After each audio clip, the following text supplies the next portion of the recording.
दोस्तों 2025 के पेपर में किसी को उम्मीद नहीं था दोस्तों कि इतना आसान सा डेरिवेशन पूछ देगा और अच्छे अच्छे के मार्क्स ले जाएगा। दोस्तों इस पे कोई उम्मीद नहीं किया था, लेकिन ये डेरिवेशन अब से आना स्टार्ट हो गया है। दोस्तों इसके पिछले 4-5 साल से लगातार इस तरह के डेरिवेशन नहीं पूछा जा रहा था, चाहे दर्पण वाला हो चाहे लेंस वाला। फोकस दूरी निकालने का जो सूत्र होता था ये डेरिवेशन नहीं पूछा जाता था। अब मैं पूरी दावे के साथ कह सकता हूं कि ये 2026 में भी पूछा जाएगा। उसका मैं जवाब देता हूं कैसे पूछा जाएगा, फिर इसके बाद मैं आपको प्रूव करना सिखाऊंगा और कहीं भी रटाऊंगा नहीं। अगर आपको लगे रटा रहा हूं तो कमेंट बॉक्स खाली है, आप गाली देके चले जाना, लेकिन पूरी भरोसे करके आप वीडियो को देखो। इतना वादा करता हूं आपका दिल छू जाएगा ये वीडियो। सबसे बड़ी चीज क्या है कि 2025 में दिया है और 4-5 साल से लगातार नहीं दिया है। तो सोच के देखो कि आपके पेपर में इस तरह के 7 पेपर छपते हैं, यानी 7 सेट छपता है, जिनमें से एक सेट में केवल दिया था, यानी कोड नंबर जेबी में। तो सोच के देखो क्या ये अब लगातार रिपीट नहीं करेगा? 100% रिपीट करेगा। कई सालों से नहीं आया है, फिर अब देना शुरू किया है, तो 2-3 साल तक तो लगातार किसी न किसी सेट में पलट पलट करके देता ही रहेगा। दोस्तों वो सेट आपका भी हो सकता है। समझ आई मेरी बातें? जैसे जैसे इस डेरिवेशन को समझा रहा हूं अच्छे से समझना दोस्तों, बिल्कुल बिना रटाए आपको समझाऊंगा दोस्तों। तो बिना देर किए शुरुआत करते हैं। अब दोस्तों डेरिवेशन का श्री गणेश करते हैं उससे पहले मैं 2 मिनट कुछ बेसिक बताऊंगा, उसे समझ लो। अगर आपको बेसिक पता है तो आप 2-3 मिनट वीडियो को आगे भगा सकते हो, ठीक है? डायरेक्ट डेरिवेशन वाले पार्ट पे आप जा सकते हो। और अगर आपको एकदम बेसिक एक एक पॉइंट समझना है तो ध्यान से समझो थोड़ा सा। ये बात आप जानते होंगे दोस्तों कि ये क्या होता है। अगर आपको इस तरह दिया जाए और बाहर में पॉलिश किया जाए तो इसे अवतल दर्पण कहते हैं। क्या कहते हैं दोस्तों? अवतल दर्पण कहते हैं, जिसे कॉनकेव मिरर कहते हैं, ठीक है? और यहाँ पे एकदम इसके बीचों बीच पी पॉइंट पे देखो, पी पॉइंट क्या है? इस पूरे का बीच वाला हिस्सा एक नहीं, इस पूरे का बीच वाला हिस्सा एक नहीं, इस पी पॉइंट को बोला जाता है ध्रुव। क्या बोला जाता है? ध्रुव बोलते हैं दोस्तों, ठीक है? ध्रुव या पोल कहते हैं। अगर इस सीधी लाइन अगर इस ध्रुव से अगर ऐसे जा रही है तो इस सीधी लाइन को बोला जाता है मुख्य अक्ष। क्या बोला जाता है? मुख्य अक्ष। ध्यान से सुनना। इसी मुख्य अक्ष पर हम लोग क्या करते हैं? वस्तु रखते हैं दोस्तों। क्या रखते हैं? वस्तु। ये जो मैंने तीर खींचा ये वस्तु है आपका, ठीक है? इसे नाम देंगे ए और बी से। अगर यहां से कोई एक रेखा इस तरह से आगे की ओर बढ़ाई जाए, एक प्रकाश की किरण आगे की ओर जाएगी तो जाहिर से टकराएगी। टकराने के बाद क्या होगा? इसका टकराने के बाद इसका परावर्तन होगा, और परावर्तन होने का मतलब होता है नीचे टकरा करके वापस लौट आना। जैसे ही वापस आ रहा होगा तो ब्लैक वाले लाइन से टकरा जाएगा। जिस जगह पे टकराएगा वही फोकस कहलाता है। क्या कहलाता है? फोकस कहलाता है। तो फोकस का मतलब समझ आए? फोकस कैपिटल एफ होता है और स्मॉल एफ और कैपिटल एफ में बहुत भारी अंतर होता है। कैपिटल एफ केवल एक पॉइंट को इंडिकेट कर रहा है, एक पॉइंट को इंडिकेट कर रहा है, लेकिन स्मॉल एफ जो होता है वो दूरी को बताता है, फोकस दूरी को, ठीक है? अब ध्यान से समझो, जब यहां तक हो जाता है इस दर्पण को अगर आप ध्यान से देखो तो ऐसा नहीं लग रहा है देखिए कि ये गोले का हिस्सा है, एक गोला है। अगर ये गोला है तो इसका केंद्र भी होगा। मान लो कोई केंद्र यहाँ पे आ गया, कोई पॉइंट होगा, इस केंद्र को सी बोलते हैं, सी फॉर सेंटर, ठीक है? सी हो गया, जिसे हम लोग वक्रता केंद्र कहते हैं। क्या कहते हैं? वक्रता केंद्र। याद रखिएगा, ठीक है? एक एक पॉइंट बताते जा रहा हूं, ध्यान से समझिएगा। इसे वक्रता केंद्र कहते हैं। अब यहां से एक सीधी रेखा खींची जाएगी, यहां से एक ऐसी लाइन मिलाते हुए चले जाएंगे, ऐसे आगे की ओर बढ़ जाएंगे। अब जैसे ये लाइन आगे की ओर जा रही थी तो देखो इस नीली वाली लाइन से टकरा गई इस पॉइंट पे। अब जहां पे टकराई है वहीं पे प्रतिबिंब बन जाएगा। अभी जो ब्लैक वाली लाइन थी आपकी, ये जो ब्लैक वाली लाइन थी जिसे आप मुख्य अक्ष कह रहे हो, प्रिंसिपल एक्सिस से ब्लैक वाली लाइन जो है इसे मुख्य अक्ष कहते हैं। ये जो टकराया है ये नीचे टकराया है या ऊपर? तो आप कहोगे नीचे टकराया है। नीचे टकराया, इसका मतलब प्रतिबिंब नीचे की तरफ बनेगा, तीर नीचे की तरफ बनाओगे, ठीक है? और प्रतिबिंब को ए डैश बी डैश से लिखोगे। किससे लिखोगे? ए डैश बी डैश से। इतनी बात समझ आई? अब देखना ना, ये सारी चीजें एकदम क्लियर हो जाएगा। इसको शुरू से बनाऊंगा, एकदम अच्छे से समझाऊंगा, ठीक है? यहाँ पे क्या हो जाएगा? प्रतिबिंब आपका हो जाएगा ए डैश बी डैश हो जाएगा। बताइए यहाँ तक समझ आया या नहीं? क्लियर हुआ या नहीं? पक्की बात है यहाँ तक? अगर यहाँ तक क्लियर है दोस्तों, यहाँ तक क्लियर है तो अब मैं जो समझा रहा हूँ उसे ध्यान से समझना। इस ब्लैक वाली लाइन को अगर आप ध्यान से देखो तो इस ब्लैक वाली लाइन पे कहां कहां पॉइंट है? एक पॉइंट यहाँ पे है P, एक पॉइंट यहाँ है F, एक पॉइंट यहाँ है A डैश, एक पॉइंट यहाँ है C और एक पॉइंट यहाँ है A। अब इनको देखो क्या है समझो। यहाँ ये क्या है? पॉइंट F है, F यानी फोकस है, ठीक है? तो यहाँ से यहाँ की दूरी, हमेशा कोई भी दूरी P से नापी जाती है। कहां से नापी जाती है? P से। तो यहाँ से यहाँ की दूरी नापोगे, इसे फोकस दूरी कहेंगे। अगर A डैश क्या है? प्रतिबिंब है। क्या है? प्रतिबिंब है। तो यहाँ से यहाँ नापोगे क्या होगा? प्रतिबिंब की दूरी होगी, जिसे V कहेंगे। सी क्या है? वक्रता केंद्र है। यहां से यहां नापोगे तो आर लिखोगे। क्यों? क्योंकि गोला है, गोले के सेंटर से यहां तक जाओगे तो त्रिज्या बनता है। बनता है कि नहीं? केंद्र से परिधि की दूरी त्रिज्या कहलाती है। यहां से यहां तक क्या हो जाएगा? त्रिज्या। अब त्रिज्या और फोकस में ध्यान से देखो कि ये जो फोकस दूरी है और ये जो त्रिज्या है ये डबल है। अगर फोकस दूरी मान लो 20 होगी तो त्रिज्या कितनी होगी?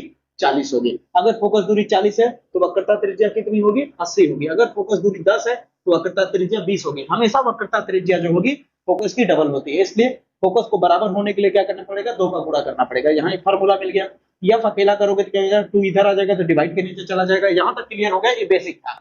अगर दोस्तों इतनी बात अच्छे से समझ लिया होगा तो डेरिवेशन देखो एकदम मक्खन की तरह आराम से होता चला जाएगा। स्टार्ट करते हैं। ध्यान देना दोस्तों, डेरिवेशन से एकदम प्यार हो जाएगा दोस्तों, मैं गारंटी के साथ कहता हूं। ध्यान से समझो, बहुत प्यारा डेरिवेशन है। सबसे पहले डायग्राम तो क्लियर हो ही गया होगा, जैसे जैसे मैंने बताया था वही सेम चीज बताया जो यहाँ बताया था मैंने, ठीक है। अब जब इसमें एक्स्ट्रा क्या करना है ध्यान से समझो। यहाँ पे जो लाइन ऐसे करके घुमा हुआ है, यहाँ पे इस पॉइंट को हम क्यों एक सीधी लाइन परपेंडिकुलर लाइन खींच दें, ऐसे कर, और यहाँ पे हम पॉइंट दे दें, इसे नाम दे देते हैं यम और इसे नाम दे देते हैं यन। क्या नाम दे देते हैं, यम और यन।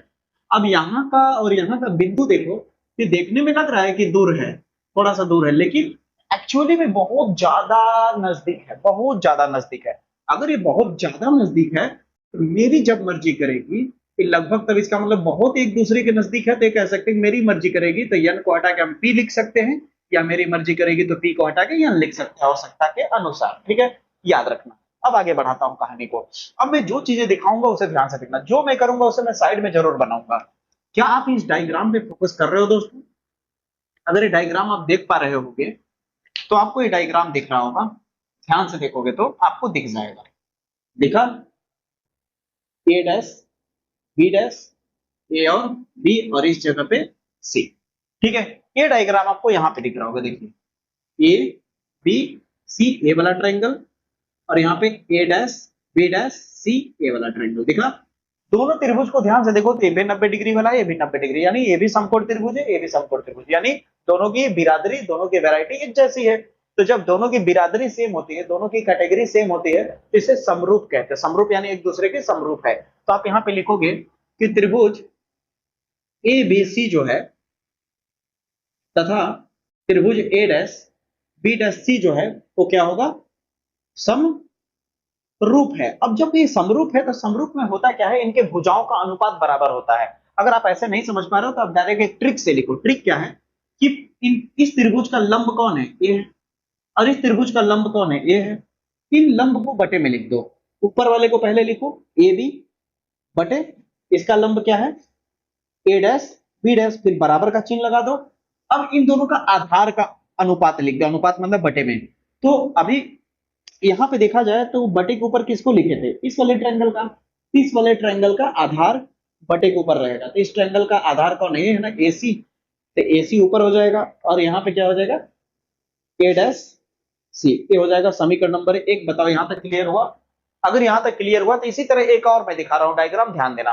अब एक डायग्राम आपको दिख रहा होगा कुछ इस तरह से, ए डैश बी डैश, और यहाँ पे इस तरह से नीली की लाइन गई होगी, नीली सी, और यहाँ पे आपको रेड कलर में डैश डैश ऐसे दिख रहा होगा। यहाँ पे आपको यम, यहाँ पे आपको यन दिख रहा है, और इस जगह पे आपको यम दिख रहा है, ठीक है। और यहाँ पे क्या है आपका दोस्तों, यम का। अब बताइए डायग्राम दिखा, ये वाला ट्रायंगल और ये वाला ट्रायंगल दिख रहा है, बिल्कुल दिख रहा होगा। तो यहाँ भी तो 90 होगा ना, यहाँ भी तो 90 है, यानी ये दोनों भी ट्रायंगल क्या है आपस में समरूप है। यानी कह सकते हो कि इस ट्रायंगल का नाम क्या दोगे, ए डैश बी डैश एफ। यानी कह सकते हो कि त्रिभुज ए डैश बी डैश एफ जो है तथा त्रिभुज एफ एन एम जो है यह भी समरूप है। अगर ये भी समरूप है यानी सिमिलर है, तो वही काम करेंगे, भुजाओं का अनुपात बराबर आ जाएगा।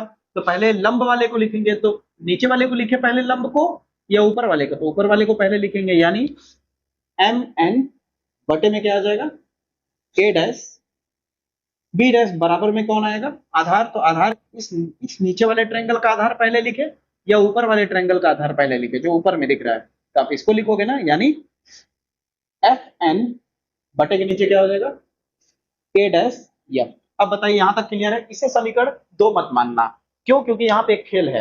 अब वो खेल क्या है मैं दिखाता हूं। जब यहां तक हो जाए तो इसे समीकरण 2 तुरंत नहीं मानना है। आपका एक तरफ ध्यान आकर्षित करना चाहूंगा मैं। इस डायग्राम को देख पा रहे हो, यहाँ पे एक आयत बन रहा है। आयत का मतलब होता है रेक्टेंगल, दिख रहा है आपको? यही सेम चीज यहाँ पे। आयत की प्रॉपर्टी क्या होती है कि आमने सामने का जो भुजा होता है वो बराबर होता है, यानी ये वाला इसके बराबर होगा और ये वाला इसके बराबर होगा। हाँ या ना में जवाब चाहिए। इसका मतलब हमें पता है, क्योंकि हमें पता है कि ए बी जो है वो बराबर होगा किसके, एम एन के। तो इसका हम फायदा उठा करके एम एन को हटा के क्या लिख सकते हैं, ए बी, और यहाँ पे क्या हो जाएगा ए डैश बी डैश। अब बराबर में क्या है एफ यन। अब मैंने बोला था कि मेरी जब मर्जी करेगी तो यन को हटा के मैं क्या लिख सकता हूँ, पी लिख सकता हूँ। और नीचे क्या बचा, ए डैश। ये हो गया समीकरण नंबर 2। अब बताइए यहां तक समझ आया? अगर यहां तक समझ आ गया तो समझ लो डेरिवेशन का 50% हिस्सा एकदम इजीली समझ आ गया आपको। यहां तक क्लियर हुआ कि नहीं? कहीं रटाया? बोला ना मैं कहीं रटाता नहीं हूं, मैं हर एक चीज फील होगा आपको, एक एक पॉइंट फील कराऊंगा दोस्तों। यहां तक समझ आ गया तो अब आप देखिए ध्यान से। अब दोस्तों समीकरण 1 और समीकरण 2 को अगर ध्यान से देखा जाए तो बराबर की इधर वाले को राइट हैंड साइड कहते हैं और बराबर की इधर वाले को लेफ्ट हैंड। उसी तरह समीकरण 2 में ये राइट हैंड और ये लेफ्ट हैंड। लेफ्ट हैंड को दोनों देखो, समीकरण 1 और समीकरण 2 के लेफ्ट हैंड वालों को ध्यान से देखो तो दोनों एक दूसरे के बराबर है कि नहीं। यानी ये वाला जो है, ये वाला जो आपको दिख रहा है किसके बराबर है, इसके बराबर है कि नहीं। कहने का मतलब है कि 5 बराबर x दिया हो और 5 बराबर y दिया हो तो ये दोनों अगर बराबर होंगे तो ये भी तो अपने आप बराबर हो जाएंगे ना। उसी तरह a और a अगर बराबर हैं तो a और a आपस में बराबर हो जाएंगे। यानी कहने का मतलब ac बटा a डैश c जो है वो बराबर हो जाएगा किसके, f p बटा a डैश f के। अब बताइए यहां तक क्लियर हुआ? यहां तक हो जाने के बाद थोड़ा सा एक काम और बच गया दोस्तों, फिर इसका नॉर्मल सा कैलकुलेशन होगा, फिर डेरिवेशन समाप्त हो जाएगा। अब दोस्तों इसके बाद जो यहाँ पे लिखना है थोड़ा सोच समझ के लिखना है हमें। यहां तक जब हो जाए समीकरण 2 के बाद जब यहां तक उतार लेना तो उसके बाद क्या करोगे, सबकी दूरी P से नापना होगा। कहां से नापना होगा, P से नापना होगा। जैसे यहाँ पे आप देख सकते हो AC है तो P के बाद A और C कहां कहां है पहले देख लो। C आपको यहां दिख रहा है और A आपको यहां दिख रहा है, ठीक ना। तो एक ट्रिक बताता हूं आपको, करना क्या है, ए सी पता लगाने के लिए, ए से सी की दूरी निकालने के लिए आप एक दिमाग लगाओगे।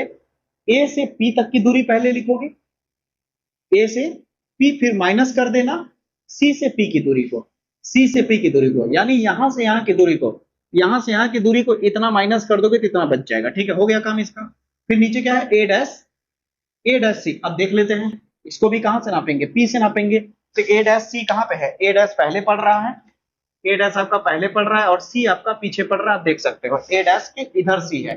तो आपको पता बता ही चुका हूं, दूर वाले को पहले लिखना होगा, जो दूर में है उसे पहले लिखोगे, फिर माइनस लगाओगे और ये वाला बाद में लिखोगे, यानी ए डैश पी बराबर कर दोगे। क्लियर हुआ कि नहीं? अब इस वाले को चेक कर लेते हैं, पी से ही नापेंगे ना, पी से। तो यहाँ कितना है, एफ और पी। तो पी तो लिखा ही हुआ है, अब एफ कहाँ होगा, जस्ट पी के बगल में है यार। ठीक है, ये तो अकेला है तो जैसे का तैसा रहेगा। ए डैश एफ, पी से ही नापना है ना, कहां से नापना है, पी से। एफ यहाँ पे देख रहे हो कितना बेस्ट टेक्निक बता रहा हूँ आपको। ये सारी चीजें रटा के भेज देते हैं लोग, लेकिन आप रटोगे नहीं, चीजों को सीखो। एफ हो गया और ए डैश कहाँ मिलेगा, पीछे मिलेगा। तो ए डैश पहले लिखोगे, ए डैश पहले, तो ए डैश से पी, फिर माइनस लगाओगे, फिर एफ से पी। अब बताओ यहाँ तक क्लियर हुआ? अगर यहाँ तक क्लियर हुआ तो ये चीज जरूर स्क्रीनशॉट ले लेना या तो नोट कर लेना। ठीक है, मैं हटा रहा हूँ। अब इसके बाद क्या करना है, वैल्यू पुटअप करना है। ठीक है, अब आप कहेंगे कैसे वैल्यू पुटअप करना है सर, मैं हूं ना बता रहा हूँ कैसे करना है। देखिए यहाँ पे आपको याद है, ये मैंने बताया था अभी कुछ देर पहले, तो वही चीज तो यहाँ लिखना है। जैसे ए से पी, ए क्या है, ये है वस्तु, यहाँ से यहाँ की दूरी कितनी है, यू है। देख लो ए से पी की दूरी कितनी है, ए से पी की दूरी क्या है, यू है, वस्तु की दूरी। यानी इसको हटा के हम यू लिखेंगे, लेकिन चिन्ह माइनस का रहेगा। अब आप कहेंगे माइनस क्यों रहेगा सर, आप देखिए ये जो पी पॉइंट है ना, इस पी पॉइंट को एक लाइन ऐसे सीधे खींचे, पी पॉइंट पे एक लाइन हमेशा ऐसे सीधे खींचा करिए, खींच लिया। अब बताइए पी पॉइंट के इस साइड में सारे वैल्यू पॉजिटिव मिलेंगे और इस लाइन के इस साइड में सारे वैल्यू नेगेटिव मिलेंगे। तो बताइए क्या उस साइड में कोई वैल्यू दिख रहा है, तो आपको वो साइड तो कुछ बना ही नहीं है, सारा वैल्यू नेगेटिव की तरफ बना है। इसका मतलब अवतल दर्पण में सब नेगेटिव होता है, फोकस भी नेगेटिव होता है, प्रतिबिंब भी नेगेटिव होता है, वक्रता त्रिज्या भी नेगेटिव होता है। ठीक है, आपका वस्तु की दूरी भी नेगेटिव होता है। समझ आई मेरी बातें? ये सारी चीजें दिमाग में रखना पड़ेगा दोस्तों। तो ये हो गया u माइनस में, फिर आ गया Cp। अब C से P, C से P क्या है, C से P क्या है आपका R है, R लिख दिया, बटे किया। लेकिन R क्या होगा, पॉजिटिव या नेगेटिव, तो कहोगे नेगेटिव। ये देखो फार्मूले वाला माइनस, और ये क्या हो जाएगा, माइनस R हो जाएगा। Cp क्या हो जाएगा, माइनस R हो जाएगा। देख लीजिए C से P R होगा आपका, देखिए ना, ये दिखा। फिर उसके बाद ए डैश पी, ए डैश से पी, ए डैश से पी, ए डैश से पी कितना है, भी, तो भी लिखेंगे लेकिन नेगेटिव में लिखेंगे। एफ पी क्या है, फोकस दूरी, स्मॉल एफ, लेकिन नेगेटिव में रहेगा। फिर आता है क्या, ए डैश पी, ए डैश सी पी प्रतिबिंब है, नेगेटिव में ही रहेगा। माइनस एफ पी क्या है, फोकस है, लेकिन ये भी नेगेटिव में रहेगा। यहां तक आपको क्लियर हो गया? अब मैंने बोला था ना इसके बाद नॉर्मल बेसिक सा कैलकुलेशन है, इसके बाद अब कुछ नहीं करना है। ठीक है, अब सब जितना कॉन्सेप्ट था वो खत्म हो गया। अब देखिए केवल कैलकुलेशन करना है, कैलकुलेशन करके उतना ला दूंगा मैं। अब ध्यान दीजिएगा। अब देखिए दोस्तों यहाँ क्या है, minus U, minus minus plus R को क्या लिख सकते हैं, 2f बता चुका हूं मैं, माइनस आर 2f हो जाएगा, माइनस माइनस प्लस भी हो जाएगा, माइनस एफ हो जाएगा, minus B minus minus plus F हो जाएगा। ठीक है, अब इन सबको ब्रैकेट में रख लीजिए, देखने में थोड़ा अच्छा लगेगा, इसको नहीं, ये दो लोग हैं। ठीक है, अब क्रॉस मल्टीप्लाई करना होगा। क्रॉस मल्टीप्लाई का मतलब होता है इसका पूरा गुणा इस ब्रैकेट के साथ, यानी ये वाला इधर तिरछा गुणा होगा, इसका इधर गुणा हो जाएगा, यानी माइनस यू प्लस 2f का मल्टीप्लाई किसके साथ होगा, इसके साथ, यानी माइनस बी प्लस एफ के साथ, बराबर इस पूरे का मल्टीप्लाई माइनस एफ के साथ, किसका, माइनस 2f का प्लस भी के साथ। अब बताइए यहां तक क्लियर है।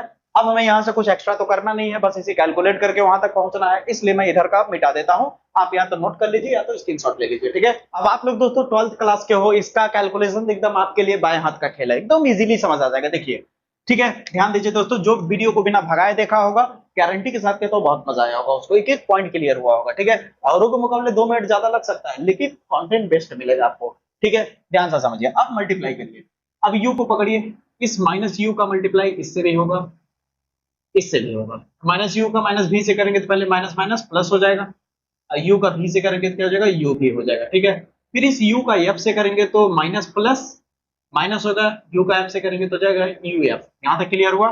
उसी तरह दोस्तों अब इस 2f का माइनस भी से भी होगा और एफ से भी होगा, तो प्लस माइनस माइनस 2, एफ का भी से करोगे तो एफ इंटू भी हो जाएगा। फिर इसका इससे करोगे तो प्लस प्लस प्लस ही रहेगा, देख लो, प्लस और प्लस प्लस हो जाएगा 2। अब यहाँ पे 2 उतर जाएगा, एफ और एफ मिलकर क्या हो जाएगा, एफ। उसी तरह इस तरफ माइनस माइनस प्लस हो जाएगा, 2f का एफ से गुणा करोगे तो क्या हो जाएगा दोस्तों, 2f स्क्वायर हो जाएगा, माइनस प्लस माइनस हो जाएगा, एफ का भी से करोगे तो क्या हो जाएगा, एफ इंटू भी हो जाएगा। ठीक है, अब आप ध्यान से देखो, बराबर के इधर में प्लस 2f स्क्वायर, बराबर के इधर में भी प्लस 2f स्क्वायर क्या हो जाएगा, कैंसिल हो जाएगा, मतलब कट जाएगा, खत्म हो जाएगा। अब जो बचा है उसे लिख लेते हैं। यहाँ क्या बचा दोस्तों, u भी प्लस आगे लिखने की जरूरत नहीं होती, minus U F minus 2f भी, ये तो कट गया, बराबर। अब ये इधर है, इधर वाले को इधर ले आइए, माइनस में इधर आएगा तो क्या हो जाएगा, प्लस में f भी हो जाएगा, उधर क्या बचा, 0। अब ध्यान से समझिए, u भी माइनस यू एफ, अब यहाँ पे देखिए ए एफ भी 2 बार है और एफ भी यहाँ सामने कुछ नहीं तो 1 बार है, ये माइनस में और ये प्लस में है, तो माइनस प्लस माइनस घट जाएगा, 2 बार में से एक, यानी एफ भी 2 बार है, यहाँ 1 बार है, घटाओगे तो कितने बार बचेगा, 1 बार एफ भी बचेगा, अब बड़े वाले नंबर की तरफ का चिन्ह लग जाएगा सामने का। यहाँ तक क्लियर होना चाहिए, बराबर का 0, यहाँ आ गया माइनस। क्लियर है दोस्तों। अब ए भी वैल्यू 1 आगे लिखने की जरूरत नहीं हो, तो इसलिए हटा दिया मैंने, ए भी माइनस में, ए भी माइनस में, क्यों ना दोनों को उस तरफ भेजते माइनस वाले को, तो यू भी बराबर क्या हो जाएगा, ये उधर जाएगा तो प्लस में हो जाएगा, ये उधर जाएगा तो भी प्लस में हो जाएगा, हाँ या ना, क्लियर है। ये उधर गया तो भी प्लस में हो गया और ये उधर गया तो भी प्लस में हो गया, क्लियर है। सामने का प्लस लिखने की जरूरत नहीं होती है। अब जब यहां तक हो जाएगा तो दोनों पक्षों में u भी f से भाग देने पर डिवाइड कर देना, क्या हो जाएगा, u भी के नीचे क्या हो जाएगा, u भी f, यहां पे क्या हो जाएगा, u भी f, यहां भी क्या हो जाएगा, u भी f, सबके नीचे u भी f कर दिया।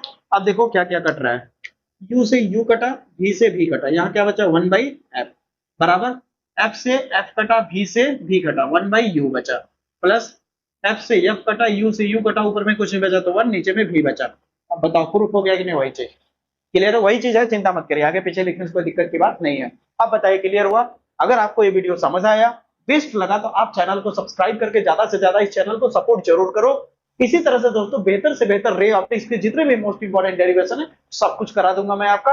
और आप इस चैनल से अगर जुड़ करके लगातार फिजिक्स केमिस्ट्री बायोलॉजी या फिर physics chemistry math Hindi English ये सारी चीजों को अगर आप तैयार करते हो तो उसकी गारंटी मैं लेता हूं कि उम्मीद से बेहतर आपका परसेंटेज आएगा, ये मैं दावे के साथ कह सकता हूं, क्योंकि मैं सारी चीजें एनालाइज करके करा रहा हूं, फालतू की कोई भी क्वेश्चन ऐसे ही नहीं लेके आ रहा हूं। ठीक है, इस वीडियो को लाइक करके अपने दोस्तों तक जरूर शेयर करो और इस चैनल के बारे में जरूर आप बताइए अपने दोस्तों को, ताकि इस चैनल के बारे में आपके ग्रुप के ज्यादा से ज्यादा लोग इस चैनल को जान सके और इस चैनल से स्टडी कर सके। दोस्तों मुलाकात होगी इसी तरह की वीडियो के साथ, तब तक के लिए जय हिंद, जय भारत।